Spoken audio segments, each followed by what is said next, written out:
The share of Ugandan companies securing contracts in the oil and gas sector has continued to grow according to the latest update from the Petroleum Authority of Uganda.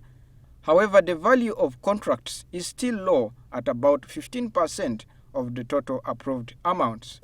Total contract value that the Petroleum Authority has approved so far is about 6.7 billion United States dollars. And we see that about $1.7 billion of this is actually going to Ugandan companies. The total number of companies that have got contracts are about 640, and we're seeing that about 490 of these are actually Ugandan companies. It's also important to know that the contracts that have been given so far are the ones at the high level, like the ones that are going to drill tier 1. And many of these tier 1s are international companies. But remember that these tier 1s also have to subcontract. Now, as you go down, the percentage of Ugandan companies increases even.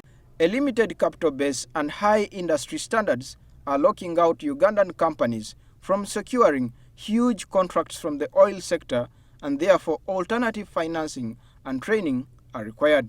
We are supporting with the financing of the SMEs in this whole oil and gas conversations. But on top of the supporting of the financing of these businesses to be able to operate efficiently is also the training that we're doing, the support, the market linkages that we're doing, getting the industry to connect with the local players. And that for us is a very good way of helping the local players get engaged in the sector. So we're doing that and more. And again, this for us is a good way of supporting the industry the best way we can. We have our agriculture story, which is in the Albertine, which has seen over 200 farmers trained and able to support the oil and gas story or the energy story.